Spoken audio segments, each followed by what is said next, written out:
चरणी मी सर्वप्रथम नतमस्तक होते आणि आपल्या ह्या रोटरी क्लबचे मी सर्वप्रथम खरंच मनापासून आभार मानते. आपल्याला खूप खूप धन्यवाद देते ते ह्याच्यासाठी की आज पहिल्यांदा मी गजरा लावताय.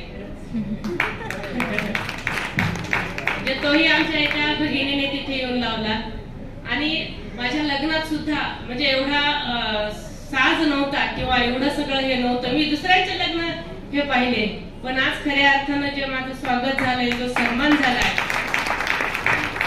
तर आम्ही करत असलेल्या कामाचं कुठंतरी चीज झाल्यासारखं वाटते आणि काम करायला अधिक पटीनं ऊर्जा मिळणार आहे, बळ मिळणार आहे. एवढंच नाही तर हा सन्मान, हा पुरस्कार एक जबाबदारी वाढवणारा सन्मान असेल. एक कारण आपल्यापैकी बरेच जण आपल्या परिवाराला येऊन गेलेले, बरेच जण पेपरच्या बातम्या वाचतात, ऐकतात आणि आपल्या सर्वांना माहित आहे की आपला परिवार ही संस्था अगदी डोंगराच्या कुशीत बसलेली आहे. त्याला सरकारचं 1 रुपयाचं अनुदान नाही.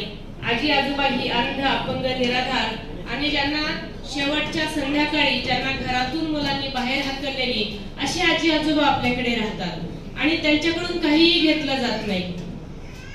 बऱ्याच जणांना माहित आहे आपल्याकडे रस्ता नाहीये. गावापासून 1.5 किलोमीटर मध्ये शेतामध्ये आपली संस्था आहे. बरीच मंडळी आपण आलेले, तिथं रस्ता नाही, लाईट नाही. आता कडक उन्हाळा सुरू झालाय. गेल्या वर्षी आमच्याकडे 3 जणांना उष्माघात झाला होता आणि आता सुद्धा 1 जण उन्हामुळे आजारी, कारण फॅन चालत नाही, कूलर चालत नाही.